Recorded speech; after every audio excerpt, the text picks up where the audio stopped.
प्रणाम।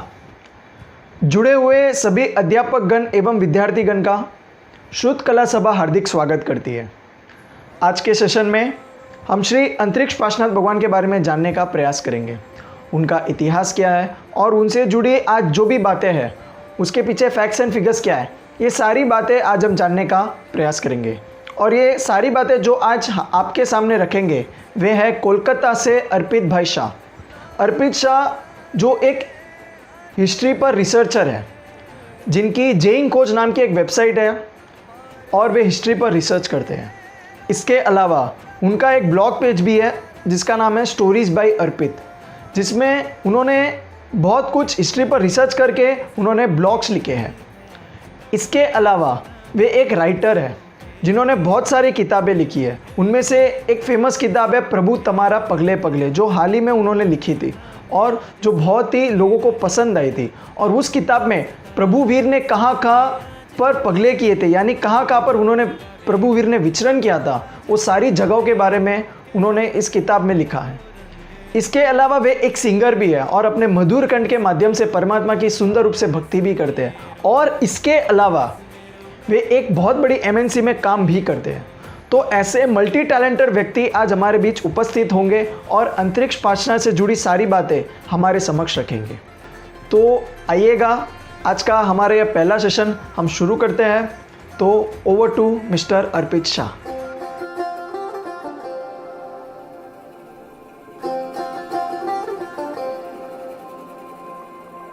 टाड़ो ने टाड़ो प्रभु बहु भय फेरो, पारस मेरो प्रभु पारस मेरो, अंतरिक्ष नो प्रभु लागे अनेरो, पारस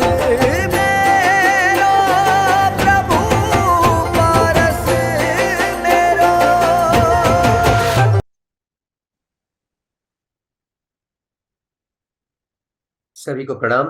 जय जिनेन्द्र।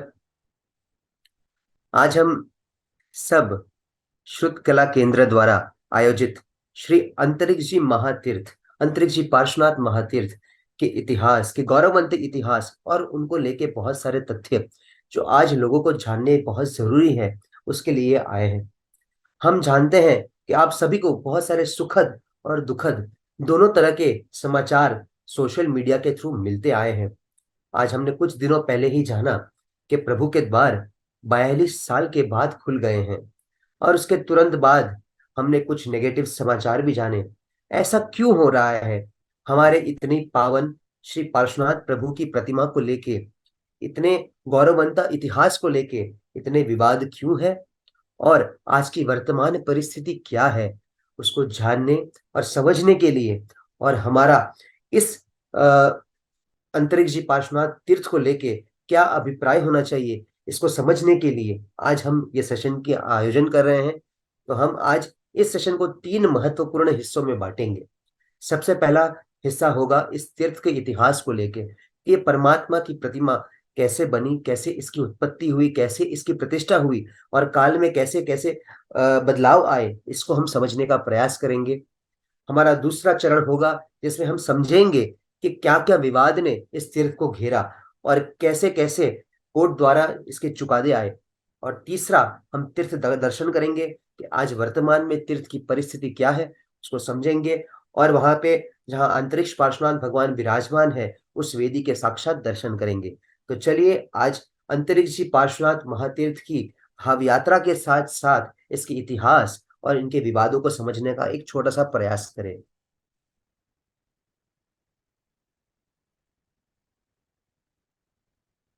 तो सबसे पहले हम इस तीर्थ के इतिहास को समझेंगे। इस पहले चरण में हम देखेंगे कि अंतरिक्ष जी महातीर्थ है कहाँ। तो आज महाराष्ट्र के विदर्भ में वाशिम जिले के अंदर शिरपुर नाम के गांव में ये अंतरिक्ष जी पार्श्वनाथ महातीर्थ है। हम मैप में देख सकते हैं कि एक तरफ नागपुर है, अमरावती है और औरंगाबाद, ये सब बड़े बड़े शहर हैं। तो ये वाशिम से 21 किलोमीटर दूर है, अकोला से लगभग 70 किलोमीटर दूर है वर्धा से 200 से ज्यादा किलोमीटर दूर है और नागपुर से 280 किलोमीटर लगभग दूर है ये तीर्थ। अत्यंत प्राचीन तीर्थ स्थल है और इसको चमत्कारी अतिशय तीर्थ क्षेत्र भी माना जाता है। और ये श्वेतांबर और दिगंबर दोनों संप्रदाय की आस्था का केंद्र है ये अंतरिक्षी पार्श्वनाथ महातीर्थ। तो यदि हम श्वेतांबर ग्रंथ की बात करें तो अनेक अनेक प्राचीन शास्त्रों में इसके उल्लेख हमें प्राप्त होते हैं।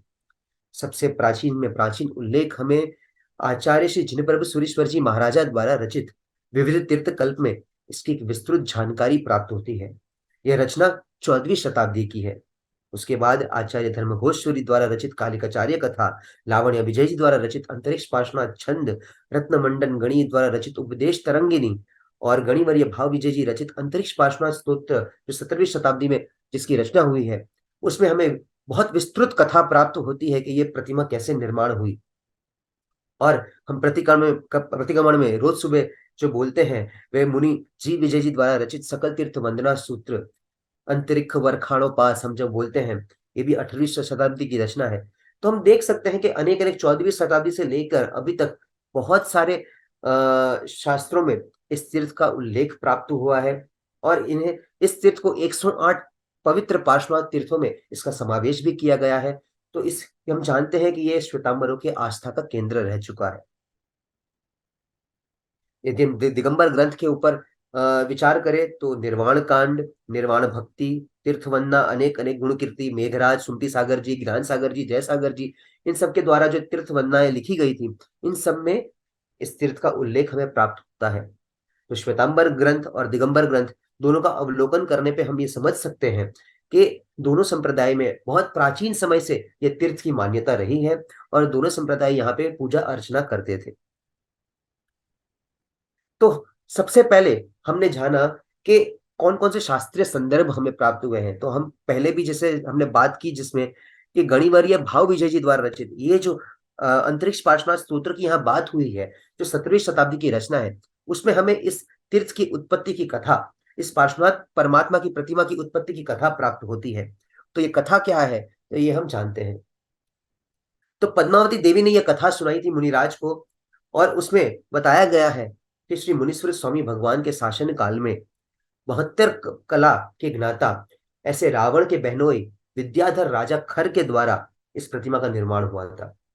उनका दैनिक पूजा का नियम था और वे एक बार ट्रैवल कर रहे थे और एक दिन उनकी पूजा छूट जाती, इसलिए उन्होंने वहीं पे गोबर मिट्टी रेत से पार्श्वनाथ भगवान की प्रतिमा का निर्माण किया और वहां पे प्रभु का पूजन किया और उसके बाद वहां पे एक कुआं था, उस कुएं में इस प्रतिमा को विसर्जित कर दिया।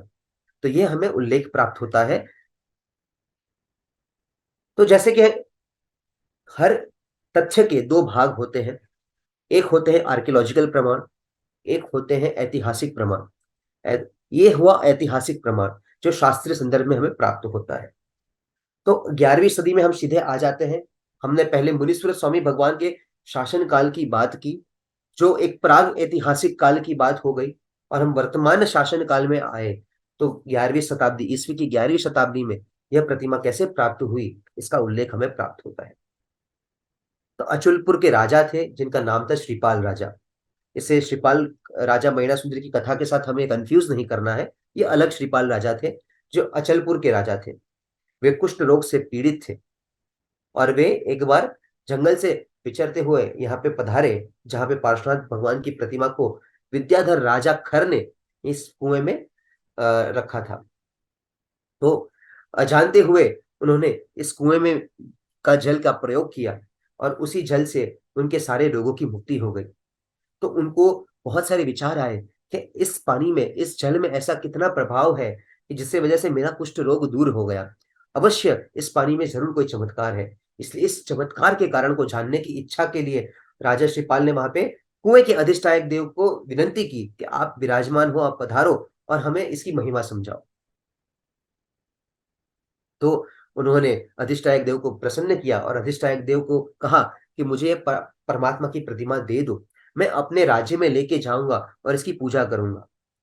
तो देव ने मना कर दिया। अधिष्ठायक देव जो थे इस कुएं के, उन्होंने मना कर दिया कि मैं ये प्रतिमा आपको नहीं दे सकता।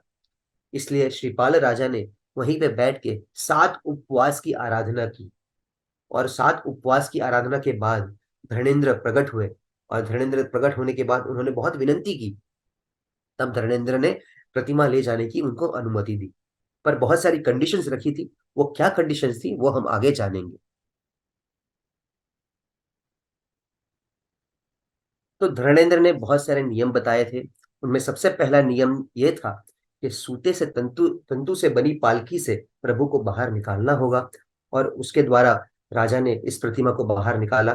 घास के तिनकों से बनी बैलगाड़ी में प्रभु को विराजमान करना होगा, और उसको खींचने के लिए गाय के 7 दिन के बछड़े की जोड़ लानी होगी, जो इस प्रतिमा और इस बैलगाड़ी को खींचेंगे। और ये सब नियम का पालन करके राजा श्रीपाल ने अचलपुर की तरफ प्रयाण किया। यहाँ पे एक बात ध्यान देने जैसी है कि धर्मेंद्र ने एक नियम दिया था राजा को कि तुम्हें पीछे मुड़ के देखना नहीं है, और इन सब नियमों का पालन करते करते राजा ने अचलपुर की ओर प्रयाण किया परमात्मा को लेकर। बहुत सारा रास्ता निकल चुका था, अंदाजित 70 किलोमीटर पार हो चुके थे। और तब राजा के मन में एक शंका हुई कि अभी तक ना मुझे कोई आवाज आ रही है इस बैलगाड़ी की, प्रभु पीछे आ रहे हैं कि नहीं। इस बात का उनके मन में संदेह हुआ। इस शंका के वजह से उन्होंने पीछे देखा, और इस गलती के वजह से परमात्मा की प्रतिमा वहीं पे जंगल में एक वट वृक्ष के नीचे अधर हो गई और हवा में तैर रही थी। इसलिए प्रभु तब से अंतरिक्ष पार्श्वनाथ प्रभु कहलाए।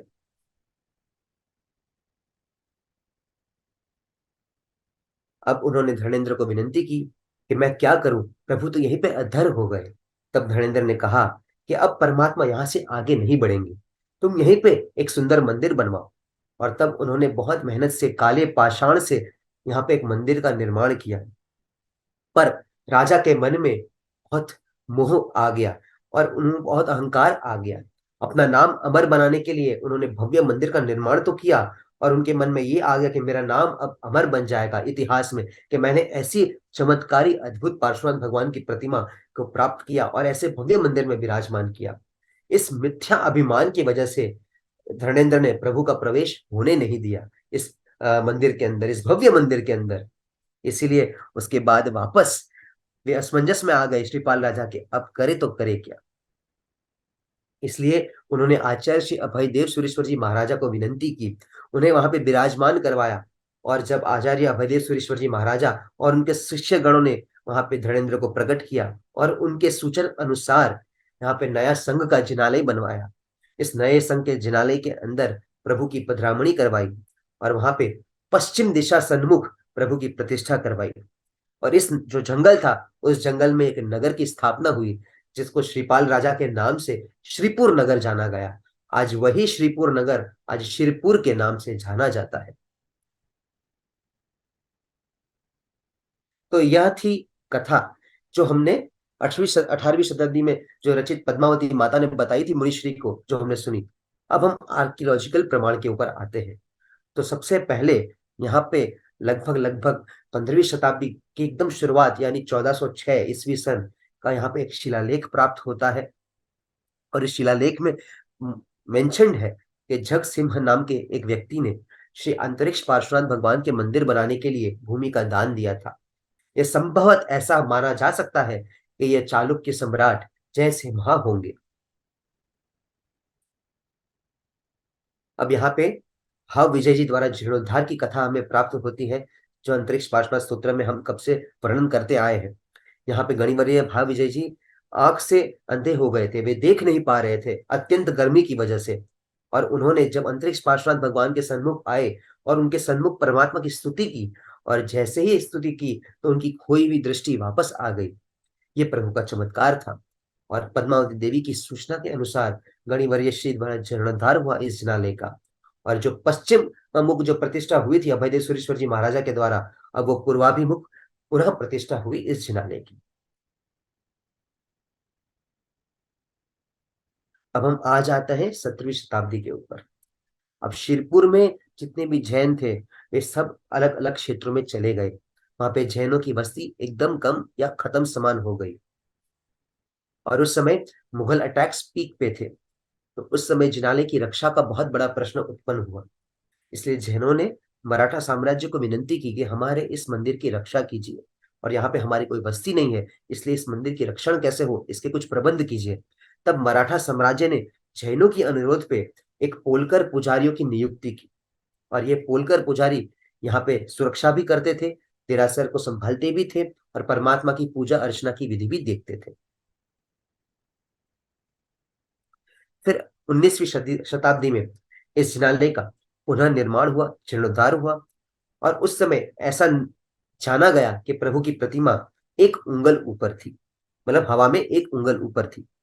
और उस समय लगभग 1877 में श्वेतांबर समुदाय द्वारा नूतन रजत ध्वज दंड की स्थापना हुई। यहाँ पे हम देख सकते हैं जो रजत ध्वज दंड जो आज भी विद्यमान है। यहाँ पे इसके ऊपर जो शिलालेख लिखा हुआ है वो भी यहाँ पे आपके सामने रखा गया है। तो यह था हमारा पहला चरण, जिसमें हमने इस तीर्थ के इतिहास के बारे में जाना और समझा कि इस तीर्थ की उत्पत्ति कैसे हुई, इस प्रतिमा की उत्पत्ति कैसे हुई, किसने निर्माण करवाया, और कालांतर में कैसे कैसे जीर्णोद्धार हुए, और इस प्रतिमा की क्या खासियत है, इसके क्या चमत्कार है। अब हम आगे बढ़ते हैं इसके विवाद और कानूनी कार्यवाही की तरफ।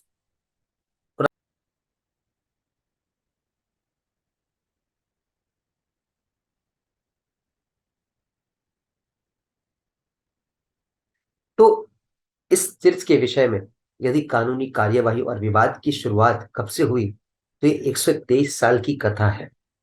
1901 से ये विवाद शुरू हुए, और कैसे हुए ये हम समझ सकते हैं कि जब हमने देखा कि 17वीं शताब्दी में जैनों की विनती से मराठा साम्राज्य ने होलकरों को नियुक्त किया गया था कि आप इस मंदिर की रक्षा करो, इस मंदिर को संभालो मुगल अटैक्स की वजह से। तो पर समय के साथ इन होलकर पुजारियों ने मंदिर के प्रबंधन पे अधिकार जमाना शुरू कर दिया, और उसकी वजह से होलकरों और जैनों के बीच में बहुत सारे विवाद होने लगे। शिरपुर में कोई भी श्वेतांबर जैन निवासी नहीं था, पर उस कस्बे में उसके आसपास लगभग 50 दिगंबर जैन परिवार रहते थे। इसीलिए इसके परिणाम से श्वेतांबर और दिगंबर दोनों संप्रदाय के सभ्यों ने मिलकर होलकरों को बाहर करने के लिए अदालत में मुकदमा ज्वाइन किया। तो यहाँ पे हम देख सकते हैं प्रिवी काउंसिल की जो जजमेंट थी उसमें भी ये बात उन्होंने मेंशन की हुई है कि the management of the temple, although nominally in the hands of the Shwetambaris, had been in fact usurped by the servants of the temple known as Polkars, who for had many years had exercised independent control and had become perfect masters of the situation. यहाँ पे ये भी लिखा गया है कि they set their employees at defiance and to consolidate their own position tried to play off the Digambaris against the Shwetambaris. इसलिए उन्होंने दिगंबरी को भी भड़काया श्वेतांबरों के खिलाफ। They also maltreated and plundered the pilgrims से यानी हम भक्तों से पैसा ऐंठना शुरू किया। इसलिए दोनों ने मिलकर एक कमेटी बनाई, और कमेटी के अंदर दिगंबर और Shwetambar equal amount of numbers थे, और उस कमेटी ने फिर इन पे केस किया।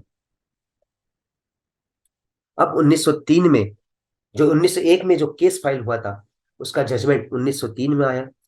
जो सीनियर डिस्ट्रिक्ट मजिस्ट्रेट थे वशीम ने, उन्होंने आदेश दिया कि अंतरिक्ष पार्श्वनाथ के मंदिर पर जैन समुदाय का अधिकार था। पर एक बात है कि पोलकरों को, जैन समुदाय को इसका प्रबंधन जरूर देना था, पर उनकी नौकरी, उनकी जो एम्प्लॉयमेंट राइट्स थे उसको वेव ऑफ नहीं किया जा सकता था। इसलिए भंडार की आय से कुछ रकम देने का फॉर्मूला तय हुआ, और उनको एक फिक्स सैलरी जो 261 रुपीज पर एनम थी उसको देने का निर्णय हुआ, और भंडार में 1 रुपए से लेकर 10 रुपए तक जो भी रकम जमा हो वो पोलकर को जानी थी, ऐसा एक सेटलमेंट हुआ। तो यहाँ पे भी हम देख सकते हैं कि कोर्ट ने इसका क्या जजमेंट दिया था। इसकी एक छोटी सी लाइन यहाँ पे लिखी हुई है कि Jain community was in exclusive position of the property of Shri Antariksh Parshvanath Maharaj Sansthan, and accordingly the receiver was directed to hand over the position of the property of Shri Antariksh Parshvanath Maharaj Sansthan to the panchas of Jain community. Panchas of Jain community मतलब जैन समुदाय के 5 लोग, जिसके अंदर दिगंबर और श्वेतांबर दोनों लोग शामिल थे। इसलिए 1905 में इस विवाद की समाप्ति के बाद इन जैनों की 5 लोगों की नियुक्ति की गई। इस ट्रस्ट बोर्ड में श्वेतांबर जैन और दिगंबर जैन दोनों पक्षों के सभ्य शामिल थे। दोनों समुदाय अपनी परंपरा के अनुसार मंदिर में पूजा प्रारंभ की, पर दोनों की पूजा पद्धतियां अलग अलग होती थी। इसीलिए विवाद का कारण बना। इस विवाद के समाधान के लिए बहुत सारी बैठकें बुलाई गई और इस बैठकों में बहुत सारे निर्णय लिए गए जो सभी ने मान्य रखे। तो ये क्या क्या बातें थी? तो सबसे पहले एक टाइम टेबल बनाया गया और इस टाइम टेबल में बताया गया कि दोनों संप्रदाय को 3-3 घंटे के 4 टाइम स्लॉट में बांटा गया पूरे दिन को। दोनों पक्षों को पूजा के लिए 2-2 स्लॉट दिए गए 3-3 घंटा के। परिश्रण के अवसर पर खाली दिगंबर को एक ही स्लॉट दिया गया, वैसे ही दक्ष लक्षण पर श्वेतांबर को एक स्लॉट दिया गया, बाकी पूरे स्लॉट दिगंबर को दिए गए। काली चौदस के दिन श्वेतांबर को एक स्लॉट दिया गया, बाकी पूरे दिन दिगंबर द्वारा पूजा होगी। और दिवाली के दिन दिगंबर को एक स्लॉट दिया गया, बाकी पूरे दिन श्वेतांबर अनुसार पूजा होगी। और दोनों संप्रदाय के कोई भी सदस्य दिन में किसी भी समय में भगवान के दर्शन कर सकते थे, ऐसी बात निर्णय हुई। यहाँ पे देख सकते हैं आज भी अंतरिक्ष पार्श्वनाथ तीर्थ में यह टाइम टेबल समय सारणी अभी भी लगी हुई है और इसको इसी का पालन करना है। तो इस टाइम टेबल के बाद 1908 में लोग पूजा करते थे अपने अपने समय के अनुसार, पर 1908 में प्रतिमा काफी जीर्ण हो गई थी और जीर्ण होने पे श्वेतांबरों ने दिगंबरों की अनुमति के साथ लेप का कार्य प्रारंभ किया। कल्याणचंद लालचंद येवलकर नाम के एक व्यक्ति को इस कार्य के लिए रखा गया और लेप के दौरान कुछ ऐसी घटनाएं घटी जिसकी वजह से यह विवाद प्रारंभ हुआ। तो लेप के दौरान ऐसा आक्षेप लगाया गया दिगंबरों द्वारा कि कल्याणचंद के निर्देश पर मूर्ति पे अनअधिकृत परिवर्धन और परिवर्तन किए गए, यानी मूर्ति के स्वरूप को बदला गया। तो और उनका आरोप यह था कि कल्याणचंद ने कटिसूत्र और कंदोरे और कछोटे का आकार बनाया। तो कटिसूत्र कंदोरा क्या होता है? तो ये होता है कंदोरा, यहाँ पे फोटो में देख सकते हैं, जिसे हम वेस्ट बैंड कह सकते हैं। जे परमात्मा के नाभि के नीचे जो वेस्ट बैंड है उसे कटिसूत्र या कंदोरा कहा जाता है।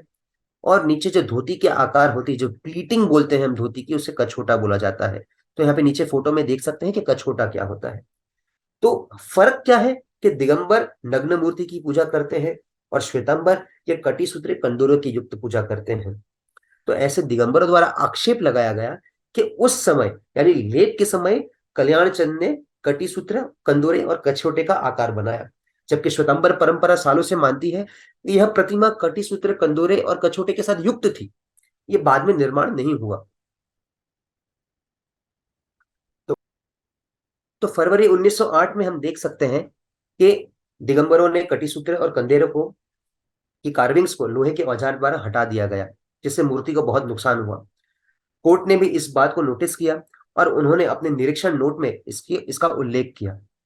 इसके जवाब में श्वेतांबरों को बहुत दुख हुआ, जिसकी वजह से उन्होंने कोर्ट में एक केस दर्ज किया और उन्होंने 600 से ज्यादा प्रमाण दिए। उन्होंने पहले ये बताया कि इस प्रतिमा में पहले से ही कटिसूत्र कंदोरा और कछोटा युक्त ये प्रतिमा थी और जिसे दिगंबरों ने लोहे के औजार द्वारा तोड़ दिया। इससे बहुत बहुत नुकसान हुआ प्रतिमा को।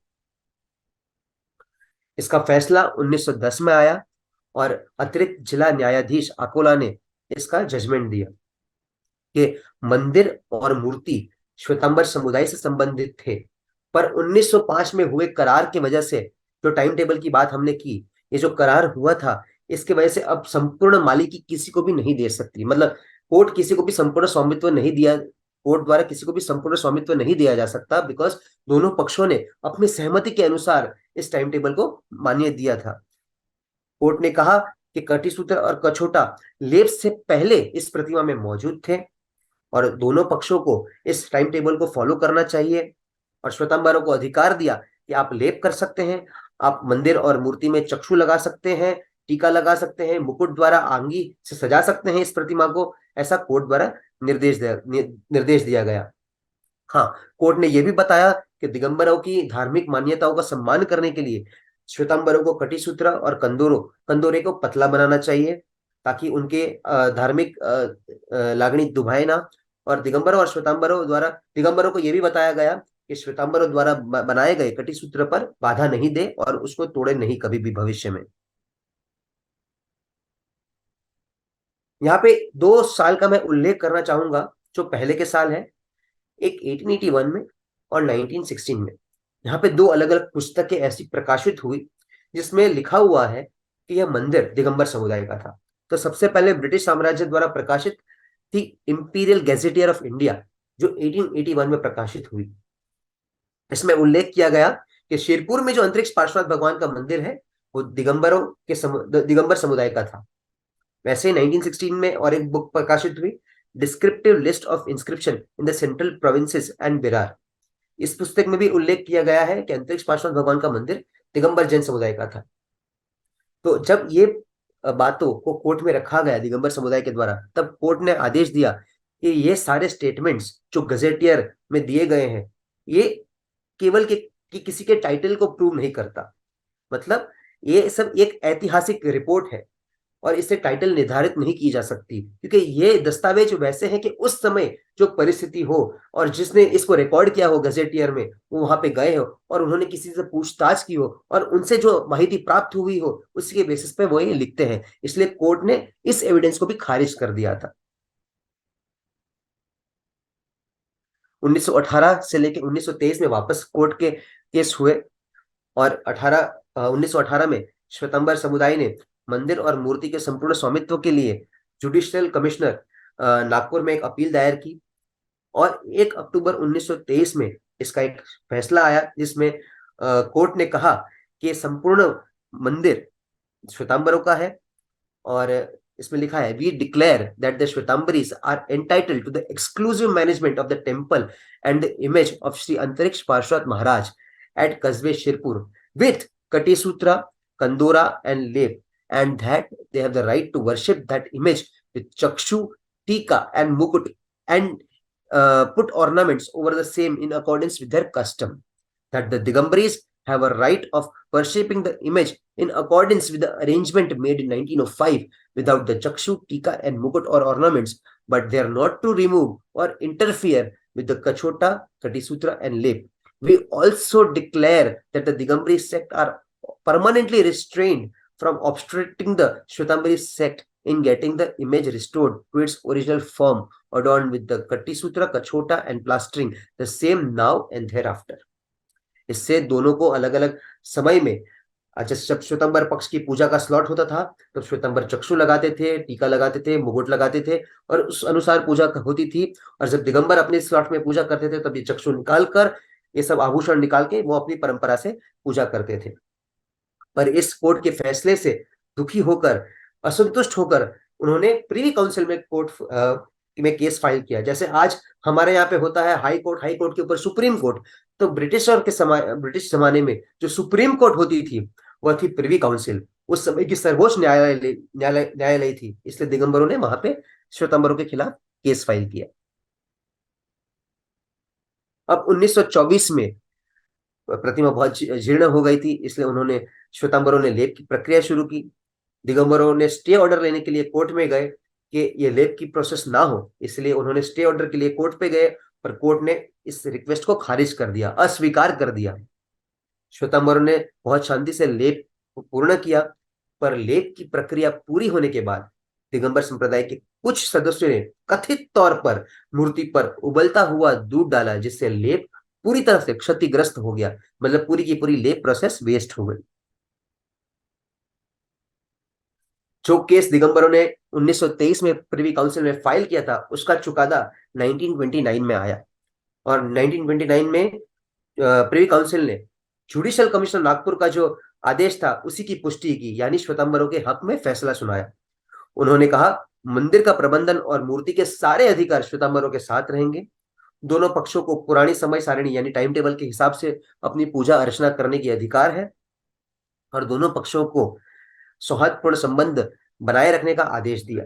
तो यहाँ पे हम देख सकते हैं कोर्ट का जजमेंट क्या है कि that the Shwetambaris are entitled to the exclusive management of the temple and the image of Shri Antariksh Parshvanath ji Maharaj, that the Digambaris have a right of worshipping the image in accordance with an agreement made in 1905, but are not to interfere with the Shvetambari custom of worship.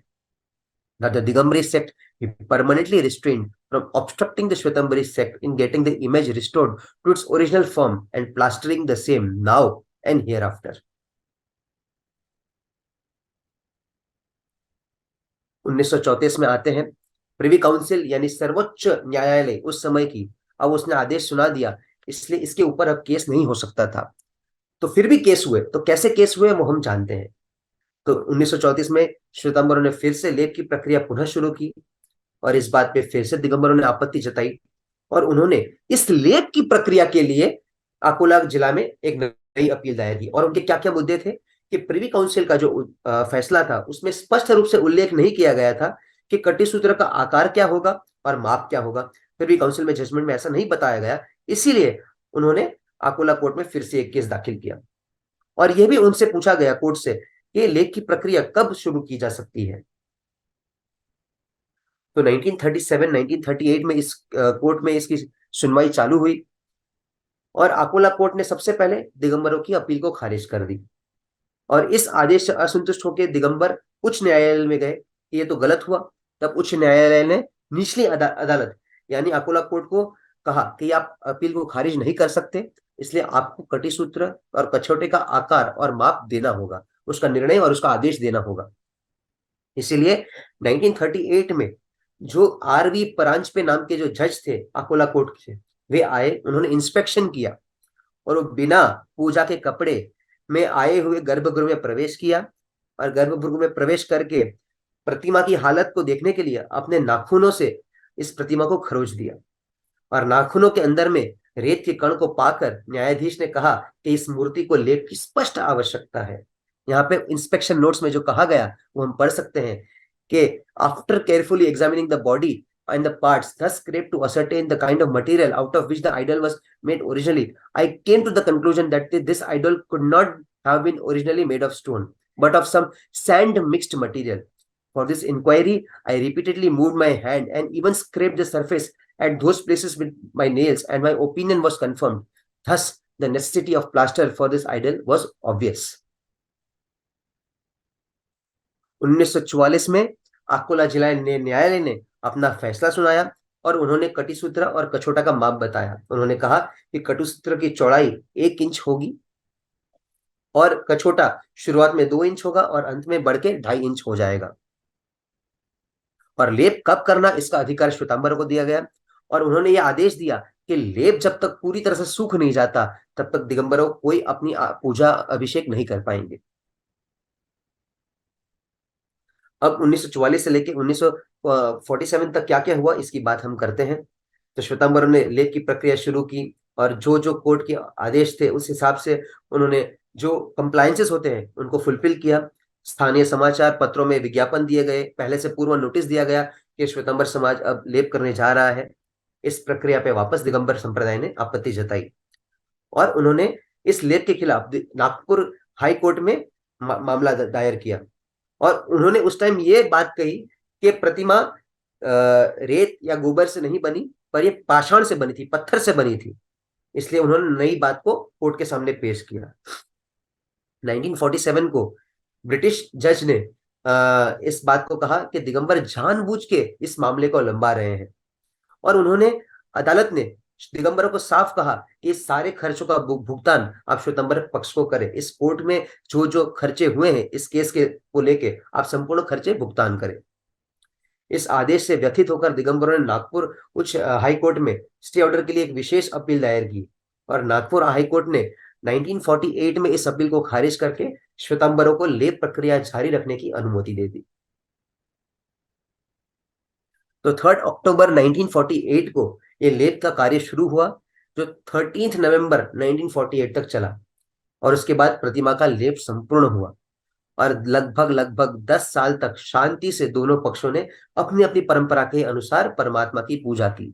तो हम देख सकते हैं यहाँ पे दोनों स्वरूप में प्रभु की पूजा उस समय होती थी, उसकी तस्वीर सामने है। लेप के बाद प्रभु का स्वरूप जो दिखता था वह ऐसा दिखता था। दोनों अपने टाइम टेबल के अनुसार दोनों पक्षों ने शांति से पूजा की। अब 1959 यानी 10 साल के बाद वापस प्रतिमा जीर्ण हो गई, इसलिए श्वेतांबरों ने लेप की प्रक्रिया पुनः शुरू की। उस समय लेप शुरू करने के लिए एक लेप कमिश्नर को नियुक्त किया गया, जो एक रिटायर्ड जज थे, उनको नियुक्त किया गया, और उनके समक्ष ये पूरी प्रक्रिया सामने रखी गई।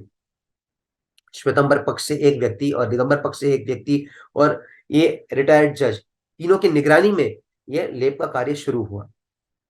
पहले डीप प्लास्टरिंग हुआ प्रतिमा का, जो पुराना प्लास्टर था यानी लेप था उसको उतारा गया और उसके बाद नया लेप शुरू होने वाला था। तब जब जो कारीगर थे उन्होंने एक चरण के बाद कह दिया कि डी प्लास्टरिंग अब हो चुका है, अब हम नया लेप शुरू करेंगे। तो दिगंबर ने इस बात पे ऑब्जेक्शन उठाया और उन्होंने कहा कि आप और डी प्लास्टर कीजिए। और क्योंकि उनका ये मानना था कि जब ये डी प्लास्टर संपूर्ण रूप से हो जाएगा तब ये प्रतिमा नग्न है ये बात दुनिया को पता चल जाएगी। ये उनका एक आक्षेप था और उस समय बहुत विवाद हुए और विवाद ने हिंसक स्वरूप ले लिया। इसलिए इस हिंसा को रोकने के लिए और सरकार ने प्रतिमा की सुरक्षा के लिए प्रतिमा के चारों ओर एक पिंजरा लगा दिया। यहाँ पे हम फोटो में देख सकते हैं कि प्रतिमा डी प्लास्टर हो चुकी है और इसका पुनः लेप नहीं हुआ है, इसलिए सरकार ने इस प्रतिमा की सुरक्षा के लिए इसके आसपास एक पिंजरा लगा दिया। 1960 से लेकर 1967 की अब हम बात करें तो उन्होंने दिगंबरों ने लेप पर रोक लगाने के लिए फिर से केस किया और उन्होंने आरोप लगाए। इस समय ये नया आरोप लगाया कि जो प्रिवी काउंसिल का जो आदेश था 1929 का वो श्वेतांबरों ने फ्रॉड यानी धोखाधड़ी से प्राप्त किया था। अदालत में कोर्ट में केस चलता रहा तो कोर्ट ने कहा कि आप इसको out of the court settle करें, मीडिएशन द्वारा सेटल करें, मध्यस्थता से सेटल करें। इसलिए दोनों संप्रदाय के लोगों ने एक पंचों की कमेटी को नियुक्त किया जिसमें 5 बड़े बड़े लोग थे उस क्षेत्र के। उसमें बाबा साहेब नायक, विनय कुमार परिसर जो अकोला नगर पालिका के एमएलसी और परिषद के अध्यक्ष थे, जेठमल जी महेश्वरी जो पुसद के थे, रामरप्पा वो भी पूरा पुसद के थे, और रामराव जनक जो एमएलए थे। इन 5 लोगों की कमेटी बनाई गई और इनके द्वारा एक मीडिएशन प्रोसेस शुरू हुई। पर यह मीडिएशन प्रोसेस फेल हो गई और पंचों की जो रिपोर्ट थी उन्होंने एक रिपोर्ट निकाली 1969 में जिसमें उन्होंने खास बातें लिखी कि प्रिवी काउंसिल के फैसले के खिलाफ दिगंबरों ने सभी जगह पर नए लेख दिगंबर संस्थान, दिगंबर वेदी मंदिर के चारों तरफ में खुदवा दिए थे। दिगंबरों ने पहले और दूसरे तलघर में नई नई मूर्तियां स्थापित कर दी जो पहले नहीं थी। प्रभु के ऊपर का छत्र बदल दिया गया, पद्मावती देवी की मूर्ति को अपने मूल स्थान से हटाया गया। ये सभी बातें पंचों ने अपने रिपोर्ट में लिखी। तो हम यहाँ पे देख सकते हैं, यहाँ पे लिखा गया है various new articles bought inside the temple and well arranged on some spots were seen. Similarly, inscriptions like Digambar Sansthan, etc. by paint were found at few places. Some omissions and commissions by followers of the Digambari sect in much larger number, giving the impression that the temple belongs to Digambaris and that there is no sign or atmosphere to show that there is any connection of Shwetambaris with the temple. यानी एक ऐसा माहौल बनाया गया कि लोगों को लगे ये संपूर्णतः दिगंबर जिनालय है और ये दिगंबर समुदाय का मंदिर है। उन्होंने बात लिखी कि यहाँ पे नई नई दिगंबर प्रतिमाएं अलग अलग जगह से लाई गई। सब प्रतिमाएं प्राचीन थी पर अलग अलग जगह से लाई गई और यहाँ पे विराजमान कर दी गई। और ये जो बात लिखी, इस बातों को इन रिपोर्ट में लिखकर सरकार को भेजा गया, पंचों का इस रिपोर्ट को भेजा गया, पर सरकार ने इस पर कोई कार्यवाही नहीं की।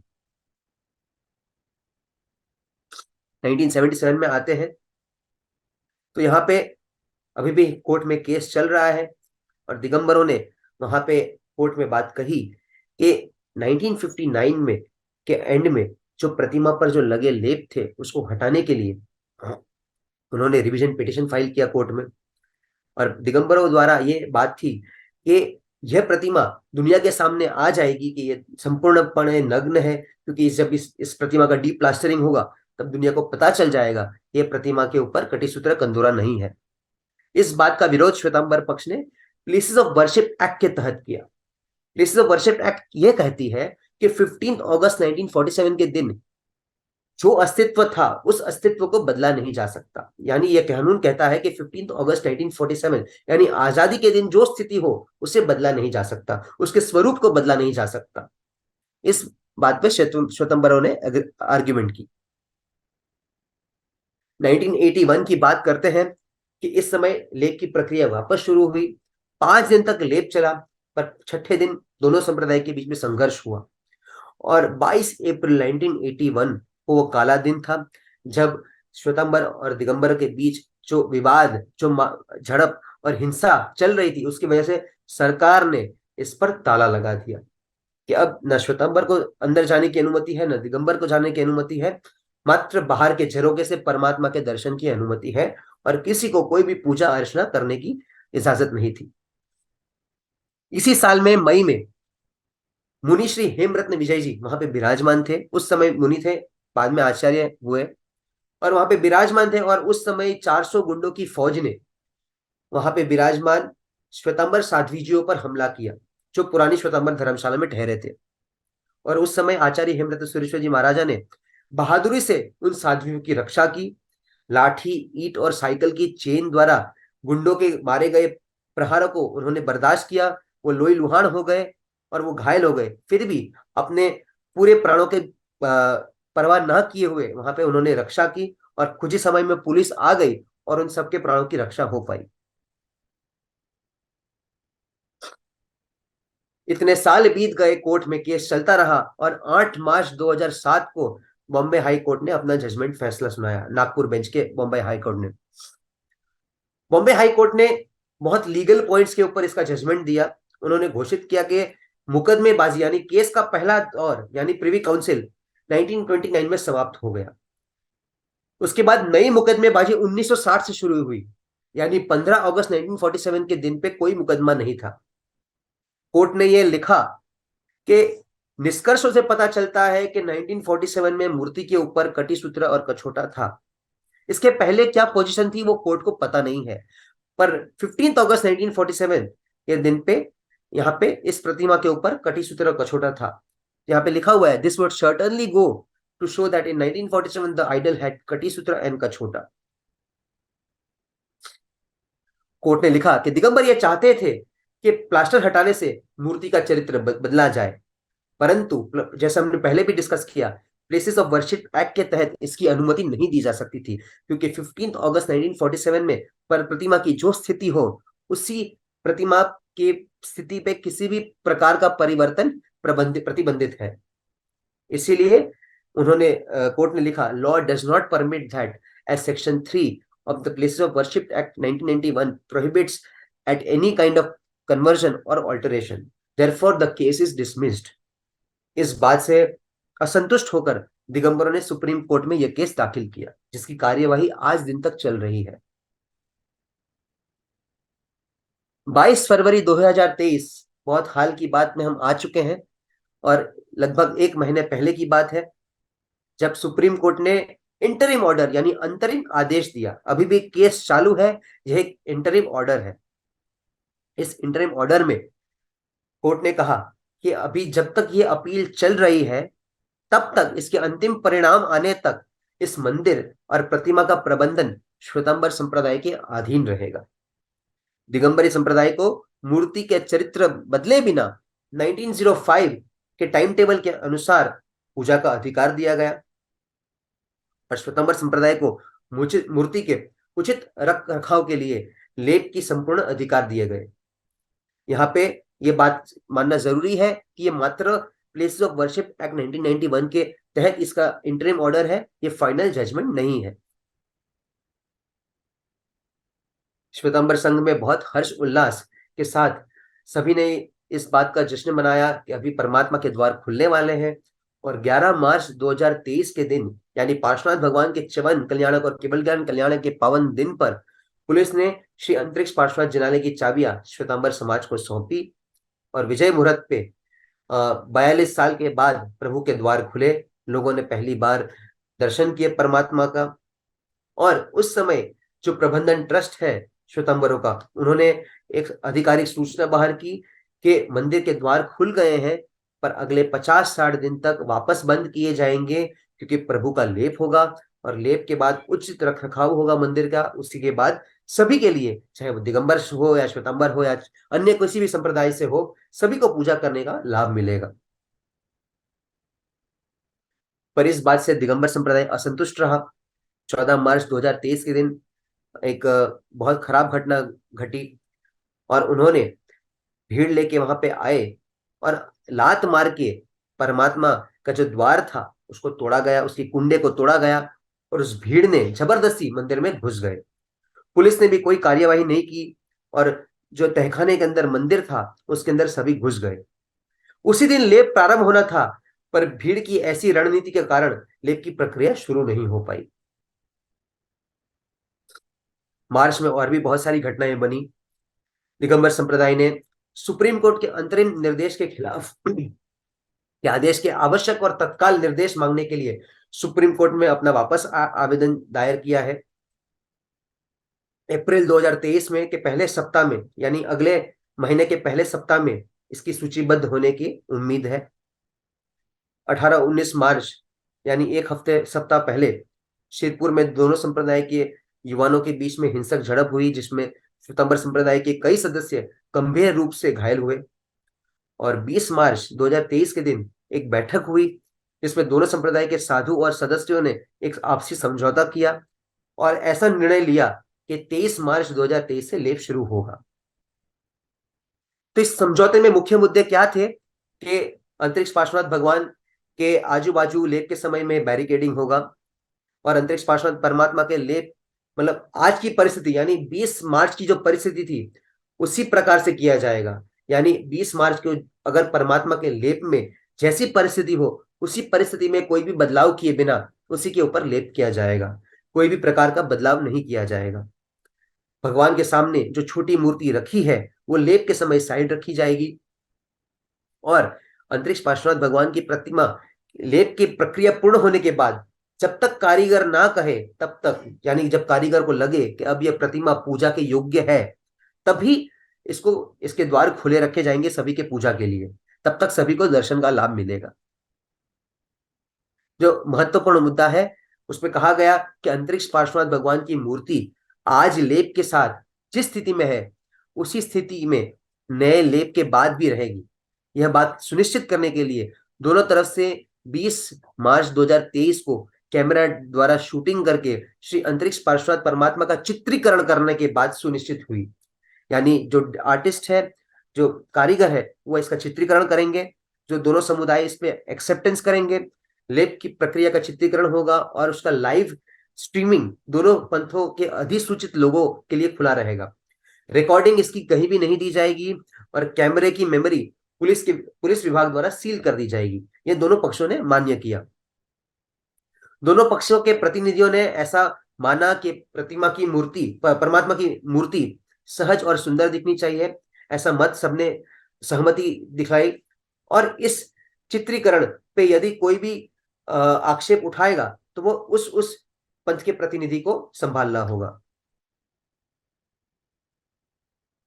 और यदि इस पे कोई विवाद उठा तो दोनों पंथों के व्यक्तियों को बैठ के इसे सुलझाना होगा। 23 मार्च के दिन प्रभु के लेप का प्रक्रिया शुरू हुआ, बैरिकेडिंग हो गई और प्रतिमा के चारों तरफ बैरिकेड लगा दिया गया।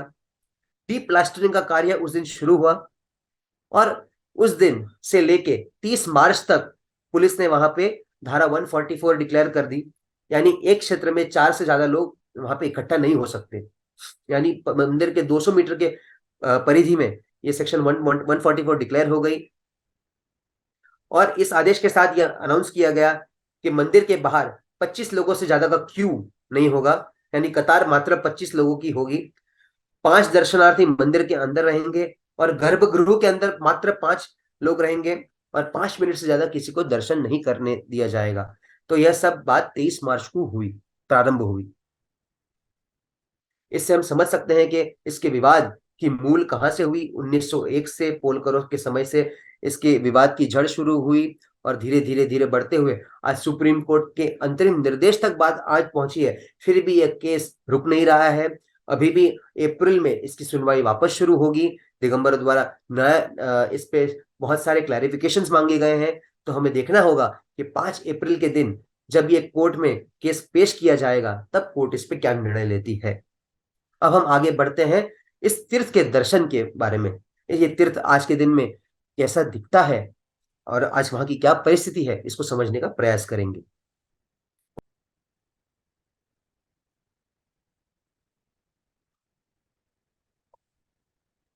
अभी हम इस तीर्थ की यात्रा करेंगे, एक भाव यात्रा करेंगे। ये तीर्थ दिखता कैसा है, प्रभु कैसे विराजमान है और क्या प्रभु आज भी अंतरिक्ष है, आज भी हवा में उड़ रहे हैं, क्या ऐसा प्रतीत होता है। वहां पे क्या क्या दृश्य देखने को मिलते हैं उसको हम आज समझेंगे। और ये तीसरे चरण में हम प्रवेश कर रहे हैं जहां पे हम अंतरिक्ष पार्श्वनाथ महातीर्थ के दर्शन करेंगे। सबसे पहले श्रीपुर नगर में के बीचों बीच ये तीर्थ है, और इस तीर्थ का प्रवेश करने के द्वार पे यदि हम जाएंगे तो हमें लगेगा कि हम कोई मंदिर में नहीं बल्कि किले में प्रवेश कर रहे हैं। तो ये जो मंदिर है वो पूरा कोट समान मंदिर है। कोट यानी एक किला जैसा मंदिर।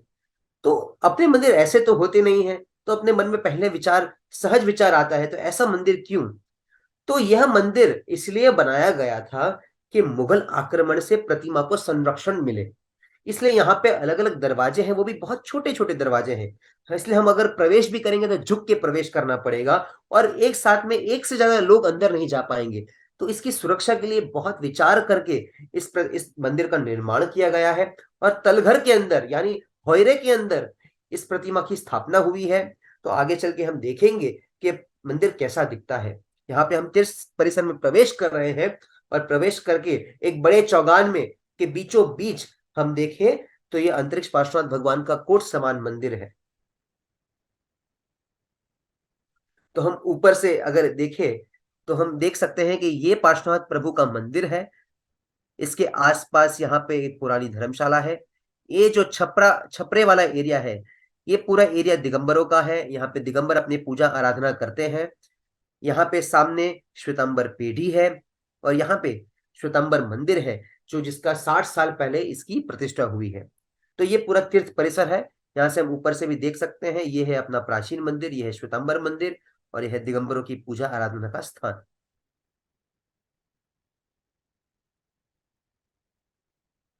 हम यहाँ पे सामने प्रवेश करते हैं। जैसे कि यहाँ कहा ये जो क्षेत्र है, यहाँ पे दिगंबर अपनी पूजा सेवा करते हैं, और ये है प्राचीन मंदिर। जैसे कि मैंने कहा कि इसके द्वार बहुत छोटे छोटे हैं, और इसको प्रवेश करने के लिए झुक के प्रवेश करना पड़ता है। तो इतने छोटे से द्वार में हम देख सकते हैं कि जब प्रवेश होता है तो कितना झुक के प्रवेश करना पड़ता है। इस मंदिर की बाह्य दीवार पर यहाँ पे एक छोटी सी देहरी है, और इस देहरी के अंदर शिवलिंग स्थापित है। तो पोलकरों के समय में जब पोलकर इसका वहीवट करते थे तो पोलकर जैन नहीं थे, उन्होंने अपनी पूजा आराधना के लिए यहाँ पे शिवलिंग की स्थापना की होगी। हमने तीर्थ परिसर के अंदर प्रवेश किया, और जैसे ही प्रवेश करते हैं तो सामने हमें श्वेतांबर पक्ष द्वारा स्थापित जो रजत का ध्वज दंड है वो दिखता है, जिसकी बात हमने कही थी पहले। और यहाँ की जो स्थापत्य कला है बहुत अलग प्रकार की है। इसमें महाराष्ट्रीय स्थापत्य, मुगल स्थापत्य, यानी सबका एक मिश्रण है। यहाँ पे हमें जैन स्थापत्य जो हमें प्राय नागर शैली आदि हमें देखने मिलती है, वैसी शैली युक्त यह मंदिर नहीं है। एक कोट युक्त जैसे कोई किला हो वैसा यह मंदिर है, और बहुत साल से इसका यूज नहीं हुआ है, इसलिए इसकी रख रखाव की बहुत ज्यादा आवश्यकता है। यहाँ पे प्रवेश करते ही यहाँ पे चारों तरफ अलग अलग देखा, एक एक हाइट के ऊपर श्वेतांबर पेढ़ी है, दिगंबर पेढ़ी है, दोनों के हिसाब से अपने अपने चित्रपट लगे हुए हैं। और यहाँ पे एक छोटी सी खिड़की है, जहाँ पे जब 42 ईयर्स प्रभु बंद थे तब लोग जो उस खिड़की से दर्शन करते थे वो यह खिड़की है, जिसको हम झरोखा भी कह सकते हैं। इस झरोखे से प्रभु की प्रतिमा के दर्शन होते थे। इतने साल तक मात्र यहाँ से प्रभु के दर्शन होते थे, और श्वेतांबर पक्ष आरती करता था। इतनी ही छूट थी, बाकी अंदर जाने के लिए, प्रभु के स्पर्श करने के लिए किसी को भी छूट नहीं थी। अब यहाँ पे प्रवेश के लिए, इस तलघर में प्रवेश के लिए हमें कुछ सीढ़ियां चढ़नी पड़ती है। चढ़ के एक पहला तलघर आता है, और वहां से उतरने के लिए नीचे दूसरा तलघर आएगा। तो ये सीढ़ी जब देखेंगे तो यहाँ पे बहुत सारे मुगल कालीन सिक्के लगे हुए हैं। तो इसके बहुत सारे इंटरप्रिटेशंस है, कैसे सिक्के क्यों लगाए गए हैं। तो एक एक सोच ऐसी भी है कि हमें लक्ष्मी को छोड़कर अंदर आना है, इसीलिए ऐसे सीढ़ियां बनाई हो। तो तत्व केवल ही गम्य है, पता नहीं, पर इन दोनों इंटरप्रिटेशंस हो सकते हैं कि ऐसी सीढ़ियां क्यों बनाई गई है। हम जूम किए हुए फोटो में देख सकते हैं कि ये सिक्के कैसे दिखते हैं। हमने सीढ़ियां चढ़ के जो प्रवेश किया तो बाईं ओर प्रथम वेदी है। यहाँ पे बहुत सारी दिगंबर प्रतिमाएं हैं, दिगंबरों ने कालांतर में स्थापित की हुई प्रतिमाएं हैं। यहाँ पे नीचे जाने का रास्ता है, हम नीचे जा रहे हैं, और नीचे जाते जाते हम चारों तरफ जो स्थापत्य देखेंगे वहां पे टाइल्स लगी हुई है। यूजुअली हम अपने मंदिर में मार्बल आदि का काम देखते हैं, पर यहाँ पे जीर्ण होने की वजह से टाइल्स लगाई गई है। और उतरने के बाद हमें मूल नेक्स्ट अंतरिक्ष पार्श्वनाथ प्रभु का गर्भगृह दिखता है। और यहाँ पे बीच में मूल वेदी में श्री अंतरिक्ष पार्श्वनाथ भगवान विराजमान है। नमो जिरणम, और इस प्रभु की स्तुति करते हैं। दर्शनम देव देवस्य दर्शनम पापनाशनम दर्शनम स्वर्ग सोपानम दर्शनम मोक्ष साधनम। हे देव तारा दिलमा वात्सल्य ना जरणा भर्या, हे नाथ तारा नयन मा करुणा तड़ा अमृत भर्या। वितराग तारी मीठी मीठी वाणी मा जादू भर्यो, તેથી જ તારા ચરણમાં બાળક બની આવી રહ્યો। हम प्रभु को देखते हैं, उनके दर्शन करते हैं तो मन में खुशी के साथ वेदना के आंसू निकलते हैं कि हे प्रभु, हमने कैसे कैसे पाप किए हैं कि इतने साल तक तुझे बंद रहना पड़ा। हम तेरी पूजा से वंचित रहे और आज तेरी दुर्दशा कैसी हो गई है। कई कई जगह से लेप उखड़ा हुआ है। ऐसे स्वरूप में हमें तुझे देखना पड़ रहा है। हमने कितने पाप किए होंगे। हम यहाँ पे देख सकते हैं कि प्रभु के यहाँ पे 5 प्राचीन प्रतिमाएं लगी हुई है। यहाँ पे भी हम देख सकते हैं ये 5 श्वेतांबर प्रतिमाएं हैं, जहाँ पे श्वेतांबर परंपरा के अनुसार पूजा होती है। और प्रभु आज के दिन भी ऐसा माना जाता है कि प्रभु के नीचे से एक अंगुलिषणा पास हो सकता है। वैसे प्रभु अधर है और इस प्रतिमा का भी लेप प्रारंभ होने जा रहा है। हे प्रभु, हम आपसे इतना ही प्रार्थना करेंगे, शासन देव से इतनी ही प्रार्थना करेंगे कि आपका लेप निर्विघ्न परिपूर्ण हो और हम जल्द से जल्द प्रभु तेरी पूजा करने आए, आपका स्पर्श हमें प्राप्त हो और हम सब ये आपसी मतभेद भुलाकर तेरी आराधना, तेरी उपासना कर पाए और तेरे गुणगान गा सके। वैसे शासन देव हमें सहाय करे। और इसी के साथ हम प्रभु के दर्शन करते हैं। दर्शन करके हम आसपास जो वेदियां हैं वो भी देखने का प्रयास करेंगे। तो प्रभु के बाईं ओर बहुत सारी प्रतिमाएं हैं जो कालांतर में स्थापित की गई हुई है। हम सारी प्रतिमाओं को यदि देखें तो हम एक चीज नोटिस कर सकते हैं कि कोई भी प्रतिमा प्रतिष्ठित नहीं है। ये सब प्रतिमाएं कहीं और से लाई गई थी और यहाँ पे विराजमान कर दी गई है। किसी के नीचे सीमेंट लगाया हुआ नहीं है। जैसे हम प्रतिष्ठा करते हैं तो प्रभु के नीचे सीमेंट लगता है और प्रतिमा वहां पे स्थिर कर दी जाती है, पर यहाँ पे कोई भी प्रतिमा स्थिर की हुई नहीं है, मात्र ऐसी ही रखी हुई प्रतिमाएं हैं। यहाँ पे पद्मावती देवी है जो पहले कहीं और विराजमान थी, अब उनको यहाँ पे विराजमान कर दिया गया है। यहाँ पे अलग अलग वेदियों में कालांतर में स्थापित प्रतिमाएं हैं जो पूरे तलघर में हम देख सकते हैं। अब इस तलघर से ऊपर उठने का एक रास्ता है और हम ऊपर उठते हैं। अब सीढ़ियां भी देख सकते हैं, कितनी ऊंची ऊंची सीढ़ियां बनाई गई है। ये आप सीढ़ियां देख सकते हैं। इसको चढ़ना उतरना आसान नहीं है और मात्र एक ही व्यक्ति चढ़ सकता है एक समय पर, ऐसी बनाई गई है। तो उस समय के लोगों का कितनी दीर्घ दृष्टि थी कि प्रभु की प्रतिमा पर कभी भी आक्रमण ना हो, इसलिए ऐसी पूरी स्थापत्य कला बनाई गई है। यहाँ पे ऊपर चढ़ते हैं तो यहाँ पे दाहिनी ओर एक रास्ता आता है। यहाँ पे रास्ता देख सकते हैं। यहाँ से वापस उतरना पड़ेगा और यहाँ से उतरने के बाद हमें ये 2 पिंड दिखाई देते हैं जिन्हें माणिभद्र वीर और क्षेत्रपाल के रूप में पूजा जाता है और यहाँ पे स्थानीय वेशभूषा पहनाई जाती है माणिभद्र वीर और क्षेत्रपाल देवता को। और यहाँ पे पार्श्वनाथ प्रभु की प्राचीन प्रतिमा भी स्थापित है जो कालांतर में यहाँ पे स्थापित की गई है। तो इस तरह हमने समझा इस तीर्थ की वर्तमान परिस्थिति क्या है, कैसी दर्दनाक स्थिति में प्रभु श्री पार्श्वनाथ विराजमान है, और हमने यह भी समझा कि कैसे कैसे वेदनाओं से प्रभु को गुजरना पड़ा था, कैसे कैसे उपसर्ग हुए हैं इस प्रतिमा के ऊपर। और कालांतर में इतने 123 वर्ष के कोर्ट के केस के निष्कर्ष के बाद भी आज हम प्रभु प्रतिमा को स्पर्श करने से वंचित हैं। ऐसे कितने कितने आपस में मतभेद हुए हैं और हम तो सिर्फ यही कहते हैं कि आज भी हम इस पंक्ति को अगर गाए, भेद वो तो किसी में नहीं देखता, चाहता है वो सब में रहे एकता, भेद वो तो किसी में नहीं देखता, चाहता है वो सब में रहे एकता, उसको इंसान बनकर दिखाएंगे हम, क्या हुआ बन न पाए अगर देवता, जिसने दी है हमें भावना, मन उसी की करो प्रार्थना, मन उसी की करो प्रार्थना। हम पार्श्वनाथ भगवान से, शासन देव से इतनी ही विनती करें कि प्रभु आपका ये मंदिर जल्दी से जीर्णोद्धार हो, प्रभु की प्रतिमा लेप युक्त हो और हम सब मिलके प्रभु की पूजा आराधना कर पाए, बहुत जल्दी इसके आशीर्वाद दें। और इसी के साथ ये सेशन में पूर्ण करता हूँ।